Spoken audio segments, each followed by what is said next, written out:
참사의 직접 원인인 부실 제방의 책임을 물어 검찰이 당시 현장 소장에게 징역 7년 6개월, 감리단장에게 징역 6년형을 각각 구형했습니다.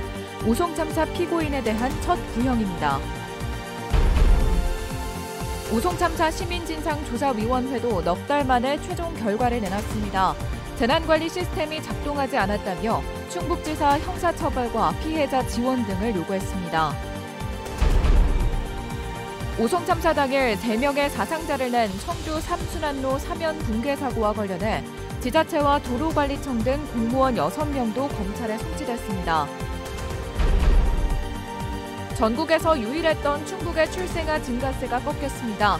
충청북도가 추가 대책을 내놨는데 충북 인구의 절반인 청주시가 빠져 실효성이 의문입니다.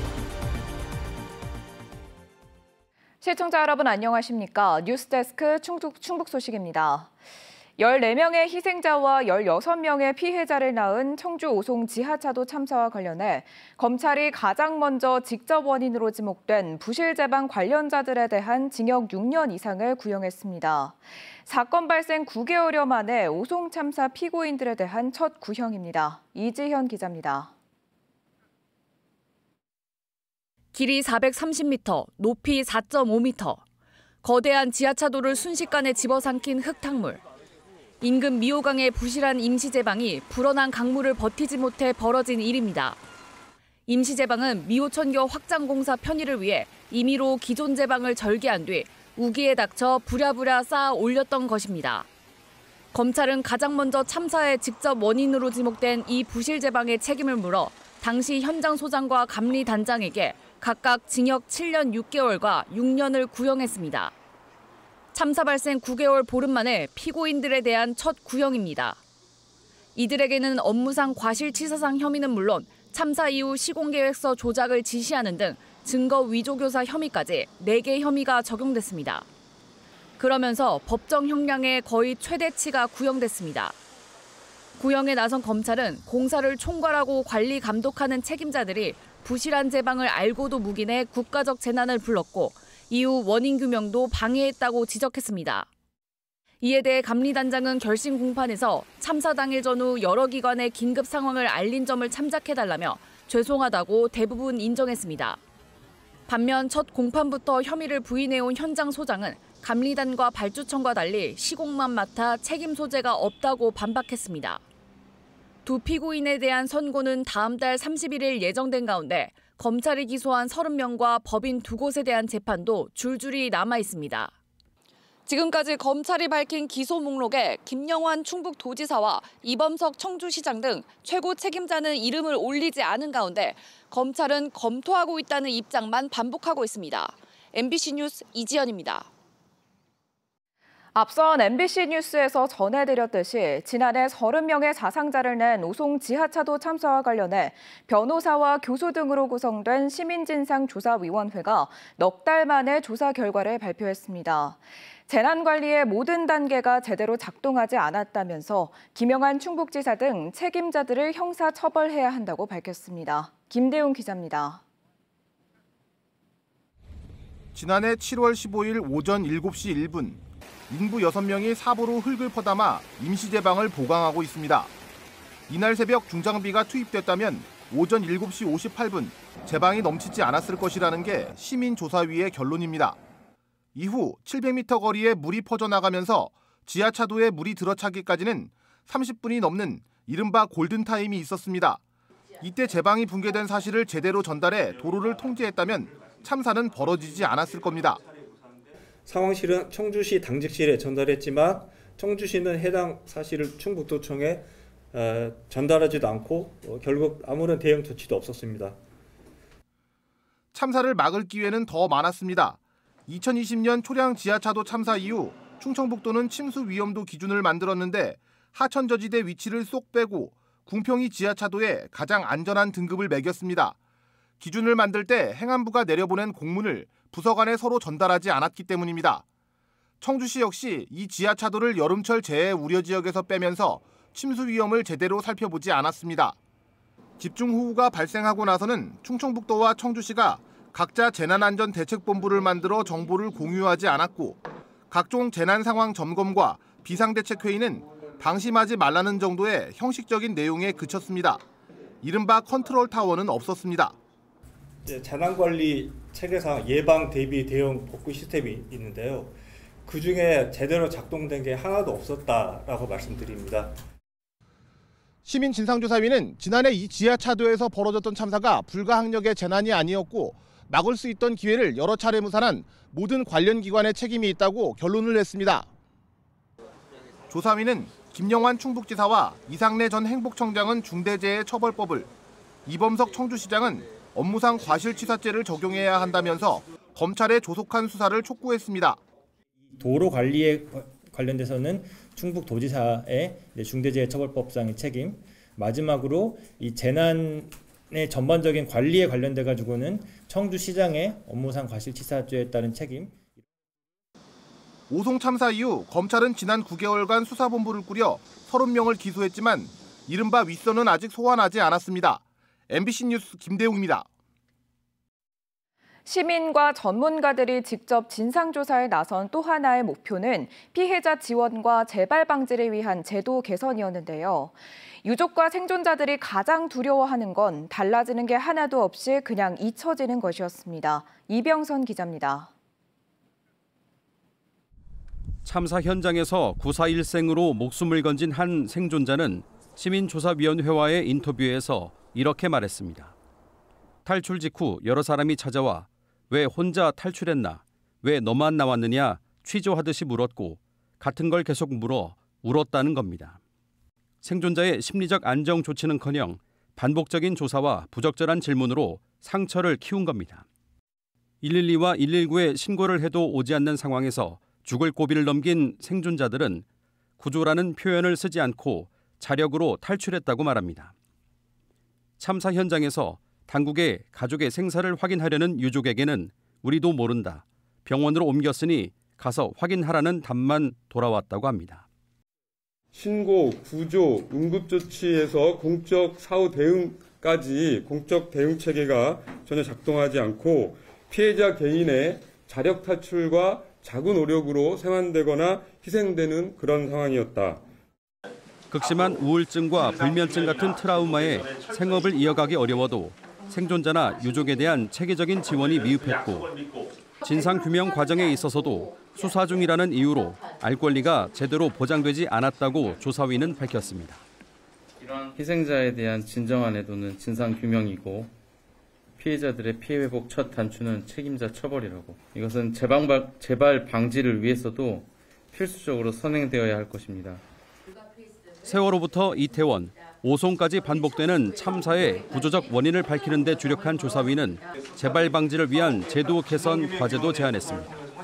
우선 재해 위험 지역을 파악해 관계 기관이 공유하고 각종 재난 대응 계획과 매뉴얼을 현실화할 것, 참사에 대한 독립적이고 객관적인 조사기구 설립 등이 포함됐습니다. 오송 참사 보고서를 발간된 이후에 그것을 바탕으로 책임 있는 공공기관들이 앞으로 진상규명이나 제도 개선에 철저히 나서줄 것을 촉구합니다.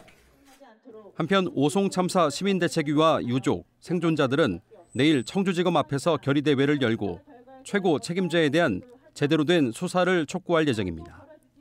MBC 뉴스 이병선입니다. 지난해 7월 폭우 당시 3명의 사상자를 낸 청주 남이면 3순환로 3원 붕괴 사고와 관련해 경찰이 관계 공무원 6명을 검찰에 넘겼습니다. 충북경찰청은 붕괴 사면에 대한 안전점검이 2016년 준공 이후 한 번도 없었다며 관리 책임이 있는 보은국토관리사무소 공무원 3명을 업무상 과실치사상 등의 혐의로 불구속 송치했습니다. 또 붕괴 사면을 안전관리 시스템 등록에 누락한 발주청에도 책임이 있다며 청주시청 관계자 3명도 시설물 안전법 위반 혐의로 불구속 송치했습니다. 지난해 7월 폭우에 붕괴된 사면은 해당 지점을 달리던 승용차를 덮쳐 20대 운전자 1명이 숨지고 2명이 크게 다쳤습니다. 충북 지역 노동단체가 세계 산재사망 노동자 추모의 날을 앞두고 사업주의 재해 예방 책임 강화를 거듭 촉구했습니다. 민주노총 충북본부는 고용노동부 청주지청에서 기자회견을 자청해 올해만 벌써 9명의 노동자가 일터에서 목숨을 잃었는데 그중 8건이 기본 안전수칙만 지켰어도 막을 수 있었던 깔림이나 추락사고였다며 이같이 주장했습니다. 한편 오는 28일은 1993년 태국의 한 인형 공장에서 노동자 188명이 사망한 참사를 계기로 지정된 세계 산재 사망 노동자 추모의 날입니다. 전국에서 유일했던 충북의 출생아 증가세가 다시 꺾였습니다. 혼인도 줄고 인구 역시 순유출을 기록했는데요. 충청북도가 추가 대책을 내놨는데 규모가 작은 데다 충북의 인구 절반이 넘는 청주시가 일단 빠지기로 해 효과는 의문입니다. 정재영 기자입니다. 통계청이 발표한 지난 2월 충북의 출생아 수는 568명, 1년 전에 비해 74명, 약 12% 줄었습니다. 월간 출생아 수가 전년 대비 감소세로 돌아선 건 지난해 9월 이후 처음입니다. 출산 육아수당 지급을 시작한 지 딱 10번째 달이라 출생아 수 증가가 기대됐지만 오히려 지급 전보다 줄어든 겁니다. 같은 기간 혼인 건수도 109건 감소하면서 2022년 이후 처음으로 전년 대비 연간 누계가 마이너스를 기록했습니다. 1분기 인구 이동 역시 전입보다 전출이 많아 1,000명 가까이 순유출을 기록했습니다. 충청북도는 뚜렷한 원인을 찾기 어렵다면서 저출생 관련 추가 대책을 내놨습니다. 빚이 있는 신혼부부와 출산 가정을 대상으로 대출금 1,000만 원에 대한 이자를 지원하는 내용입니다. 신혼부부는 최대 2년, 출산 가정은 3년까지 지원하는 것으로 가구당 연간 60만 원 정도로 추산됩니다.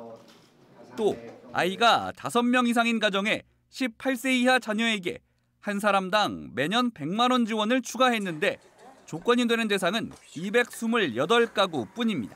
미흡하다고 생각합니다.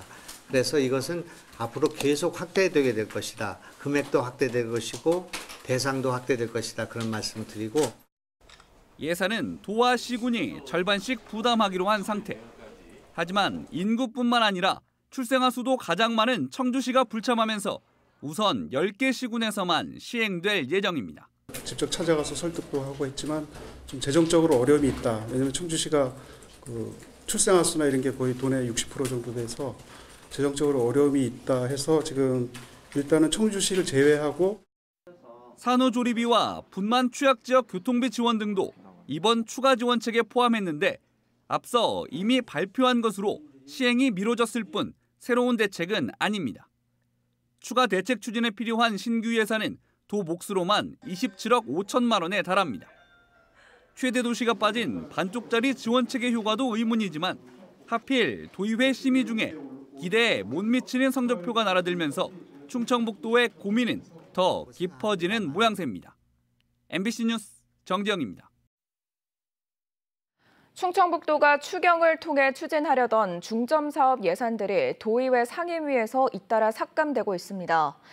충북도의회 행정문화위원회는 안전우려 등을 이유로 당산벙커 활성화 예산을 전액 삭감했고 산업경제위원회는 못난이 김치와의 중복성 등을 이유로 김치 수출 세계화 지원 사업 예산을 전액 삭감했습니다. 건설환경소방위원회도 유족과 협의가 부족하다며 오송 참사 재난백서 제작비와 추모비 건립비를 전액 삭감했습니다. 삭감된 추경 예산안은 예결위를 거쳐 본회의에서 확정되는데 일부는 이 과정에서 되살아날 수 있습니다. 국토교통부가 충청권 광역급행철도 이른바 CTX 사업에 대한 민자 적격성 조사 의뢰를 결정했습니다. 민자 적격성 조사는 한국개발연구원이 민자 투입에 대한 타당성과 적정성 등을 따져 사업 추진 여부를 사실상 확정하는 것으로 재정사업의 예비 타당성 조사와 유사합니다. 보통 1년 정도가 소요되며 긍정적인 결과가 나오면 오는 2028년쯤 착공이 가능할 전망입니다. 앞서 정부는 민간 사업자인 DLENC와 삼보기술단이 CTX에 대한 사업 의향서를 제출하자 전체 사업에 대한 민자 추진을 발표했습니다. 충청북도 교육도서관이 새롭게 시작한 시민대상 인문 강연 통섭의 광장이 MBC 충북 공개홀에서 첫 선을 보였습니다. 첫 통섭의 광장에는 건축가로 유명한 스페이스 컨설팅 그룹 유현준 대표가 나서 파밀리의 성당, 공간으로 세상을 읽다라는 주제로 건축을 통해 세상을 바라보는 인문학적 시각을 공유했습니다. 매월 넷째 수요일 저녁 7시 반에 진행되는 통섭의 광장은 다음 달 과학철학자 장대익, 6월에는 건국대 사학과 신명주 교수가 강연자로 나섭니다. 통섭은 서로 다른 것을 한데 묶어 새로운 것을 잡는다라는 의미로 충청북도 교육청은 인문사회와 자연과학을 통합해 새로운 것을 만들자며 기존 인문학 콘서트의 규모를 대폭 확대한 통섭의 광장 프로그램을 시작했습니다. 청주의 한 다세대 주택 앞에서 20대 남성이 숨진 채 발견돼 경찰이 수사에 나섰습니다. 청주 흥덕경찰서는 오늘 새벽 1시쯤 복명동의 한 다세대 주택 앞에 쓰러져 있던 20대 남성을 승용차가 역과했다는 신고에 따라 30대 운전자를 상대로 조사를 벌이고 있습니다. 경찰은 음주운전은 아니라며 교통사고가 사망의 직접 원인인지 등을 확인하기 위해 국립과학수사연구원에 부검을 의뢰할 계획입니다. 지금까지 뉴스데스크 충북 소식이었습니다. 시청해주신 여러분 고맙습니다.